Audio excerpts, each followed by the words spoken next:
nasci no distrito de Avencas, município de Marília. Meus pais se separaram, eu tinha meses de idade e a minha mãe, nessa separação que foi traumática, nos levou, a mim e mais 2 irmãos, para Cocos, no interior da Bahia.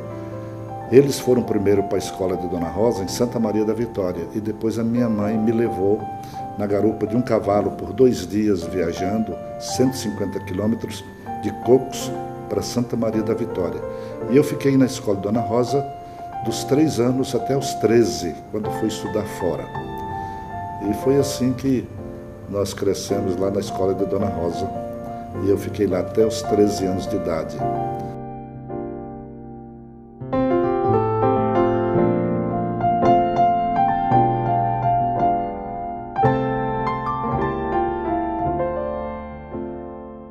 Eu queria fazer medicina e até o 3º ano do curso científico, preparando-me para o vestibular, eu recebi um chamado de Deus numa madrugada quando estava estudando, e isso foi por 3 madrugadas seguidas. E fui conversar com o Dr. Ellis Graves, que era nosso diretor no colégio e o americano que me sustentava nos meus estudos, e me sustentou até o final. E quando eu pedi a ele um conselho, ele disse que não tinha nenhum conselho para me dar, e que esse é um assunto entre mim e Deus, e que eu fosse resolver com Deus, orando. Eu disse, mas eu já orei muito, Dr. Ellis. Ele disse, volte e ore novamente. É Ele quem vai te responder, porque eu não tenho condições de responder isso. É uma questão entre você e Deus. Então, quando eu voltei e continuei orando numa madrugada, aí eu senti claramente que Deus estava me chamando para o ministério, porque eu perdi todo o encanto com todas as matérias que eu estava estudando. Inclusive, naquela noite eu estava estudando Química, e passei umas 2 horas, talvez até com a cabeça inclinada, e tive assim um pensamento sem ouvir voz nenhuma, mas uma consciência clara de que Deus estava me chamando para ser pastor. Daí não tive mais dúvidas. Fui para o seminário e fiz o curso teológico. Daí eu namorava muito, ele era considerado o pároco da comunidade lá, era muito namorador.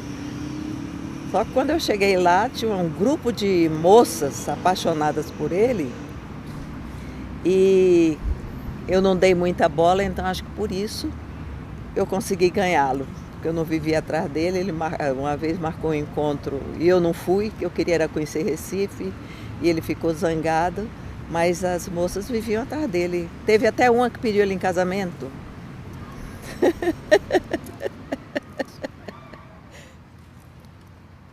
Daí na minha vida é tudo, né, João?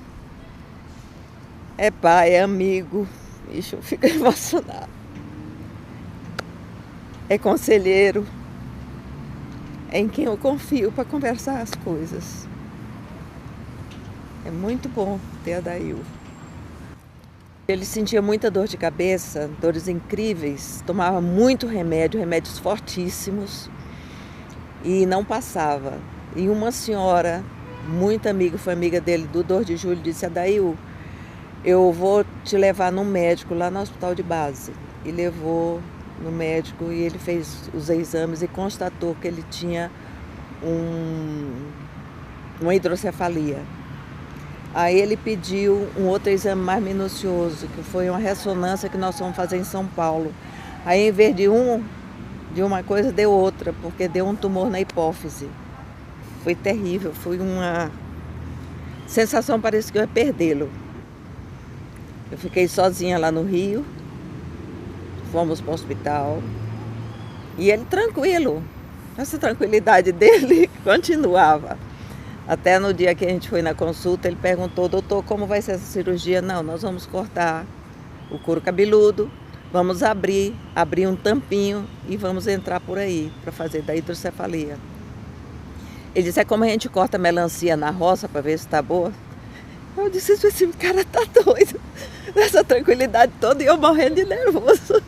Foi uma das experiências espirituais mais profundas que a Clara e eu tivemos lá no Rio de Janeiro, quando ficávamos sabendo e recebendo as mensagens da igreja, de que a igreja estava reunida, orando por nós, e alguns até jejuando, pela minha saúde. Eu fiquei emocionado, chorei algumas vezes diante de Deus, agradecendo esse amor da igreja por mim. É indescritível quando a gente vê a mão de Deus atuando, né? E a gente orou tanto, clamando tanto pela cirurgia dele, pela cura dele. E quando ele chegou, todo assim,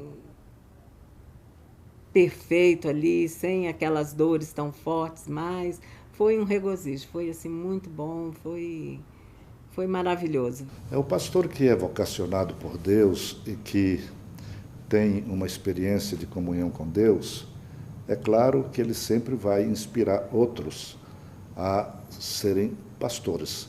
Se eles forem chamados, eles não vão responder não ao Senhor. O reverendo Ailton não só fez história na minha vida, como fez história nas gerações que ele passou, nas igrejas onde ele passou.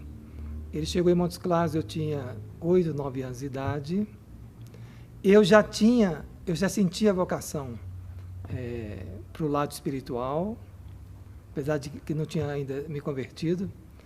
E os pastores anteriores eram americanos, e eles tinham uma certa distância das crianças. O reverendo Ailton era jovem, foi o primeiro pastor que fazia questão de pegar na mão das crianças. Isso me despertou. Depois, ele, nos piqueniques da igreja e tal, ele jogava bola com a gente, nadava, ensinava a gente a nadar. E eu comecei a olhar para ele como o pastor que eu gostaria de ser. Eu aprendi com ele, vendo o reverendo Ailton, primeiro, ser um homem fiel a Deus, ser um homem equilibrado nas horas graves da igreja, ser um homem ponderado. O reverendo Pereira perguntou ao Dr. Ellis Graves o que é que um pastor podia fazer, ou qual era o segredo de ele ficar tantos anos numa igreja e ser amado pela igreja, como o Dr. Ellis Graves, que foi pastor de 2 ou 3 igrejas, muitos anos nos Estados Unidos, e quando ele saiu, o povo queria que ele continuasse. E foi quando o Dr. Ellis respondeu: Pereira, não há segredo nenhum. Se o pastor faz o seu ministério pastoral amando a Deus sobre todas as coisas, mais do que a família, mais do que a igreja, mais do que a si mesmo, ou qualquer outra coisa no mundo, se ele ama a palavra de Deus e prega a palavra de Deus com fidelidade, e ama as ovelhas, ama o povo de Deus, e ele vai ser sempre amado. Creio que o pastor Adail desenvolveu isso, viveu isso e continua vivendo isso.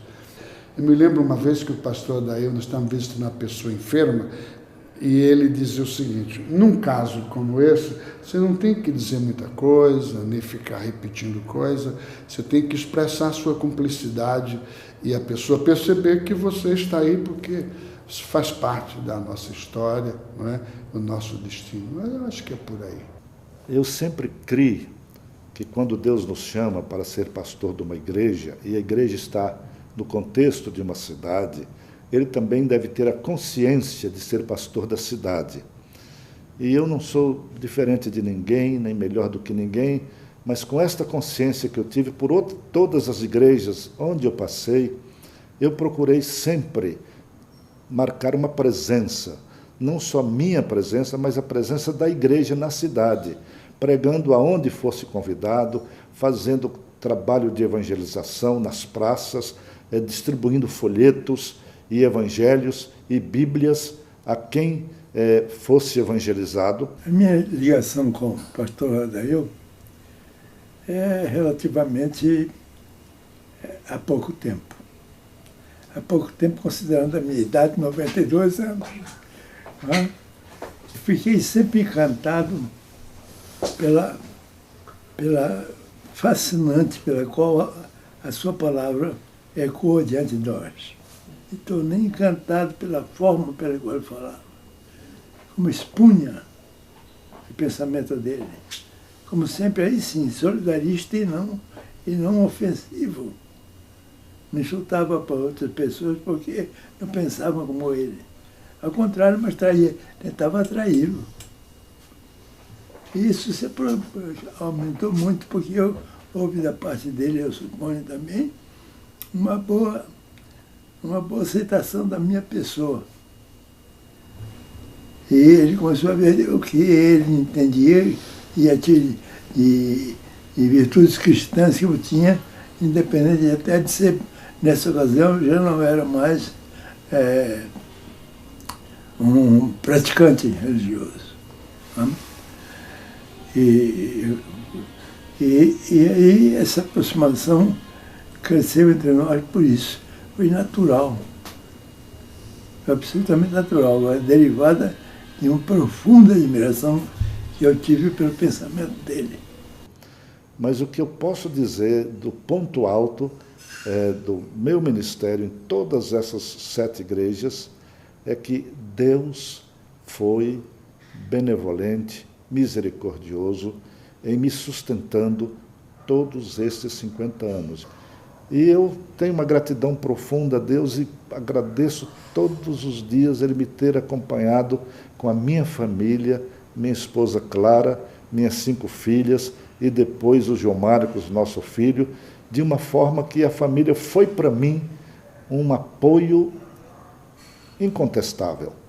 E eu, sem o apoio da Clara e da família, naturalmente não faria o que foi feito e não seria o que me tornei um pastor que Deus abençoou durante toda esta longa jornada.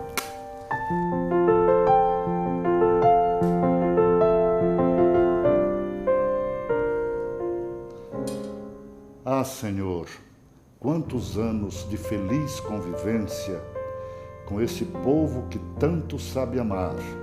Lutas, provas, tristezas, alegrias, que juntos aprendemos a partilhar. Não fora graça, misericórdia e perdão do Pai Celeste que aos seus nunca abandona, bem mais sofrida seria a missão nessa marcha de fé, sagrada maratona. Obrigado, Senhor, pela vocação, pelas igrejas pastoreadas ao longo do caminho, por tantas bênçãos, por tua fidelidade, pelo providente e constante cuidado e imenso paternal carinho. Obrigado, Senhor, pela esposa amada e linda família que me deste, apoio constante na jornada, preciosa herança do Pai Celeste. Aos pastores, fiéis companheiros de estrada, meu coração sempre agradecido. Paciência, compreensão jamais faltaram, nem na provação faltou o ombro amigo. Aos presbíteros que comigo caminharam, solidários na dor e na aflição, também nas alegrias e vitórias, meu abraço amigo e minha gratidão. Aos diáconos, ministros da misericórdia, reconhecidos por tão grata missão, perseverem firmes, amigos solidários, no sofrimento dos que vivem solitários. Aos líderes todos e a todo irmão, que sempre me dedicaram tanto amor, rogo ao Pai Celeste que os abençoe e lhes dispense o seu grande favor. Às mulheres da igreja, irmãs queridas, bondosas, compreensivas e sempre amigas, servas fiéis do Cristo amado, pela dedicação, meu muito obrigado. Aos jovens, adolescentes e pequeninos, força e esperança da Igreja do Senhor, levarei no peito a lembrança terna de pai, avô, amigo e pastor. Às missionárias e cooperadores, aos funcionários, fiéis trabalhadores, pelo serviço eficiente e consagrado, seja a bênção do Senhor sempre ao seu lado. Quero a todos e a cada um pedir perdão pelas faltas por certo cometidas. Não foram poucas, e nisso estou bem certo, por comissão ou omissão irrefletidas. Confiando, porém, no amor de Cristo, que cobre toda transgressão, assim prossigo pelo caminho, com meus amados no coração. Agora, Eis que surge novo tempo, e a semeadura vai prosseguir, com o amado pastor Walter no comando, para o grande rebanho conduzir. Ó Pai soberano e bondoso, ilumina teu povo remido, a orar sempre e amar teu servo, que elegeste o nosso ungido. A Igreja de Brasília possa o espaço alargar, acolhendo a todos que chegam para o Evangelho proclamar. Muitas vidas sejam salvas para o Senhor glorificar. Somente a Deus a glória.